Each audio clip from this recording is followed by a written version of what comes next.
Emma, Sean, good morning. It's good to be with you. All week we've been out in some of the most remote part of the southwest border, but we were embedded all week with Sheriff Thaddeus Cleveland of the Terrell County Sheriff's Office. He is a very senior, well-respected, and well-known law enforcement officer out in the West Texas part of this region.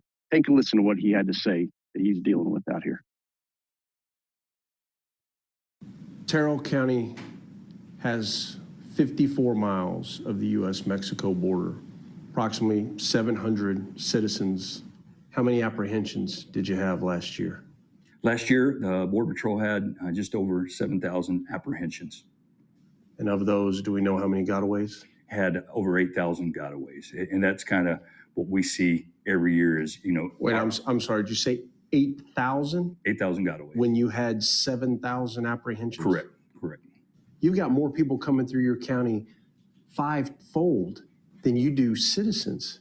How are you managing this? Well, as I mentioned to you, I was a Border Patrol agent for 26 years. And I led the Border Patrol station here in Sanderson for the last 11 years as the patrol agent in charge. I grew up on the border. I've grown up around Border Patrol. We've literally taken the handcuffs off and we've gone out and we've done some serious damage. Our biggest threat, our biggest issue is border security.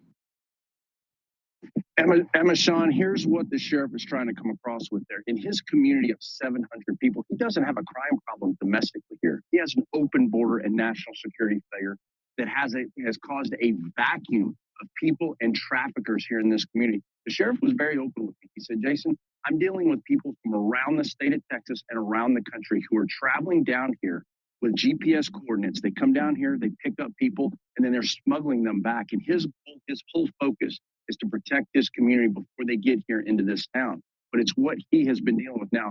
Get ready. In the next 30 minutes, we're going to come back and share with you some of the investigations they've been having to deal with how these traffickers treat men, women, and children. We're going to be sharing with you a horrific murder that took place out here. But it's an example of this unsecure border and how it impacts his community and the rest of this. Back to you. Wow. And the community, they just don't have the resources they need to even deal with the influx of migrants. As you point out, Jason, we'll be tuning in and checking back in with